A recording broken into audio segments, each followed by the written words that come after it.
The end times are here. My ex just landed angel funding. Next second, he dumps me, chasing his true love. You're not good enough. Let's break up. Those words stabbed like ice. My whole body froze like I was spellbound. I even forgot to breathe. My company just received investment today. I'm worth millions now. We're not the same class. Before I could answer, he walked into the bedroom, started packing his stuff. I stood there, numb, one thought only. First cut after success. Just pause, he's rich now. I'm trash to him, a stock clerk. So now you despise me? I asked anyway, still hoping. Maybe it's a surprise. Maybe a ring next second. Your parents pick trash. You work a supermarket. How do you deserve me? My eyes burned red. Insult me if you want. But not my parents. He's always close with Susie, the professor's daughter. So that's why he dumped me. My parents collect scraps, so your what? middle school FEs, your college living costs, All saved penny by penny. Without them, you'd have no company. Enough, old history. So I owe you my life? You're a total bastard. Take everything. Get out, now. It's hot anyway. I don't want thick clothes. Treat them as junk. He left the next second. And I broke down crying. Until my phone buzzed. It was my weather bureau friend. Chen Fei whispered, listen close. This can't spread. Satellite data shows extreme cold and for days. They're suppressing it, but the director moved upstairs. Solar panels, reinforced windows. I stopped crying instantly, listening hard. After repeated warnings, I hung up. I work supermarket storage. Huge orders lately. All to luxury neighborhoods. That confirmed it. I checked their orders. Instant noodles, sausages, crackers, frozen food, rice, flour, no oil. Fancy imports at all. The rich knew early. They stocked up. Next, I called my parents. Famous scrap dealers in town. That's how we got rich. Quietly rich. They taught me to stay low-key. So Mafia fan never knew. Not our wealth. Not that. They'd buy us a house. And invest in a big market. Let me run it. I worked supermarkets just to learn the trade. That's all. But once he got funded, he dumped me. They picked up fast. Both parents home. Heatwave lately. No business going. Just AC at home. I spoke very serious. Reliable insider info. Extreme cold coming. And it'll last long. Stock supplies. Reinforce windows. Food is for survival. Windows to stop looters. In chaos, evil multiplies. Gotta guard. Always. Mom doubted a bit. But before, my tips were always right.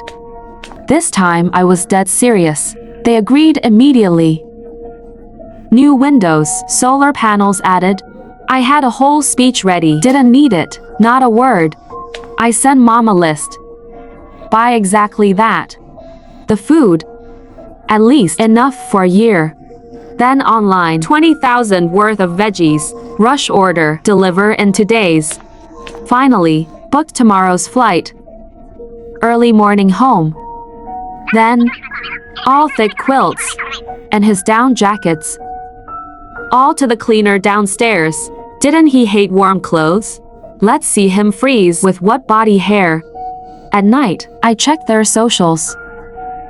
As expected, they went official. Disgusting PDA everywhere. Totally clueless. Zero prep. Lovebirds die fast. Let's see how happy they'll be freezing. Watching the night, I doubted myself. After hesitating, I sent the text. Hope I'm right. Or I'll be a joke. I tossed all night. Couldn't sleep. Thinking of him. Made my teeth itch. I wanted to expose him. Burn his funding down. Next morning, I packed quick. Rushed home. Just out of arrivals, I saw my parents waiting. Looking anxious. Seeing them, my heart settled.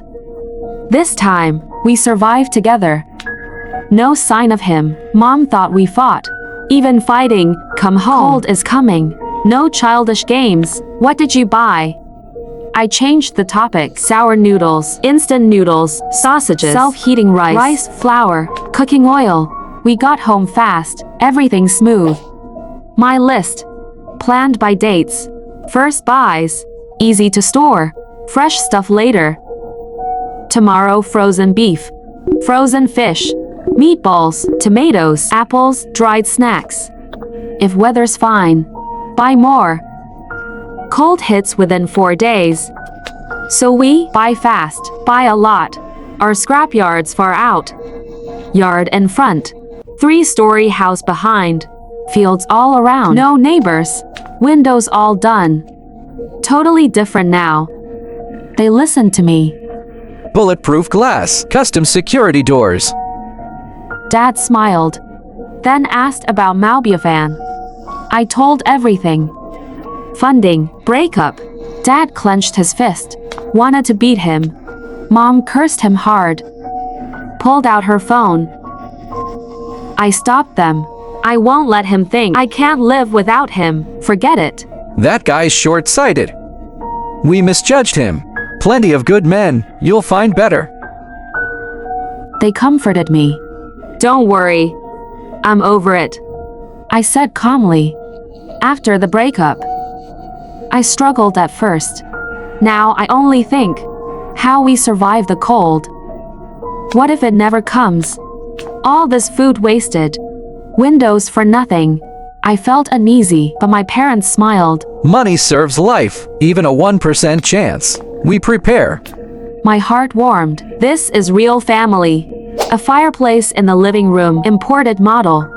Power, gas, water will fail. Fireplace is best. Up to the second floor, rooms packed with food. Piles of coal. Looking around, I realized something on the list was missing. Water was the most critical supply. In the apocalypse, it's water and food. So on tomorrow's list, drinking water comes first. The rooftop on the 3rd floor had solar panels they weren't my dad fancy. Installed. Most were picked up cheap, but the quality was solid. They were wiped clean every day, constantly turning heat into power. Stored for later. The next day, we split up as a family, buying supplies non-stop. Something felt off. More people were shopping way more than usual. Did everyone know the extreme cold was coming? The market was packed. Mom and I split up, each shopping separately, grabbing as much food as possible. I hit the wholesale market. 200 pounds of rice and 1,000 self-heating rice meals, 1,000 hot pot meals, 1,000 snack boxes. Then I hit the pharmacy. 100 fever meds, 100 cold meds, 100 glucose bottles, 100 saline bottles. The staff were stunned. By PM, Mom and I only finished about 60%. A usual 15-minute drive took over 40 minutes that night. We dumped the goods in the 1st floor storage, planning to move them downstairs later. After a quick dinner, we went straight to bed.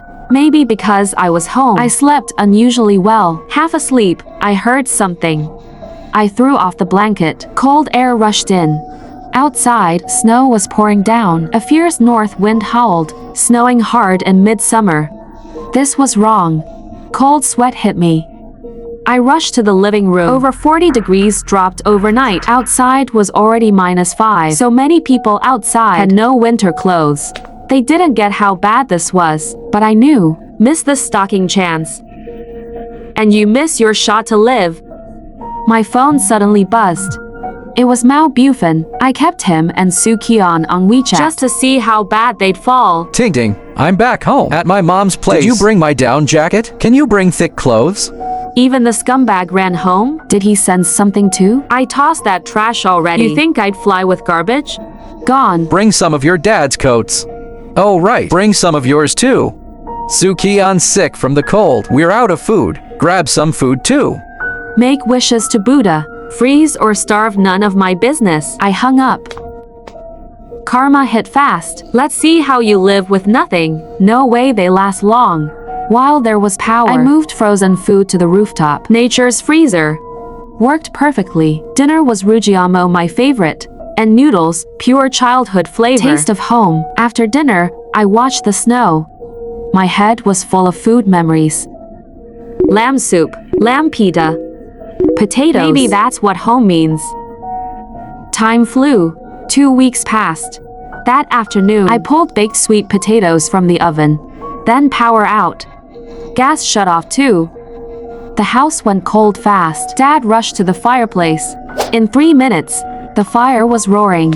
I checked my phone. All trade requests, food for meds. Out of food one day. Begging for instant noodles. I'll pay 300. My kids got a fever. Any meds? 5 eggs to trade. Or 100 cash. Anything edible? Name your price. No bargaining. Soo-Kian was playing victim too, saying she'd miss meals. but she knew no one here. No one helped. Her only contact was me, and we were enemies. Mao Bufan posted again, an empty rice bag, saying he'd hit the supermarket. Idiot. Too late now. Everyone thought the same. Sure enough, next post. Shelves empty. Only 2 noodle packs left. How do I survive? Then he messaged me. All humble now. All polite. If he hadn't humiliated me I before, almost would have helped him. Almost. When I ignored him, he called. Ting, why no reply? His voice was hoarse, but fake warm, like nothing ever happened. I picked up. What's up? I played dumb. Can you spare some food? I'm desperate. Stores are empty. I've got nothing too. I'm starving. Ting, I dumped Soo-Kian. Let's get back together. I almost laughed. So naive. Who did he think he was? Some prize every woman wants? We're really done. Soo-Kian and I didn't She acted like a princess. Expected me to do everything. I was sick of it. Hard times show truth. That love was trash. Reality barely hit and he cracked. Ting, can we go back? He asked, hopeful. Wait till you starve. We'll die hungry. Next life, maybe. Ting, enjoy an apple. Dad handed me a big one. I'm hanging up. No strength to talk. I took the apple, worried he'd hear. I heard your dad tell you to eat. You imagined it. Hunger hallucinations. You're hearing things. I even heard crunching. I could picture him. Drooling already. Only 2 apples left. I sighed dramatically. Funny you say that. Such a coincidence? He didn't believe me. You lied plenty too. We're even. Then more empty promises. So, any apples left? No, I don't. Believe it or not, I hung up. I kept saying I had no food, that I was starving, but hinted I still had some. Not dead yet, barely holding on. True and false mixed. Let him guess, which was real, which wasn't. My phone kept buzzing. All apologies, begging forgiveness. Long love essays.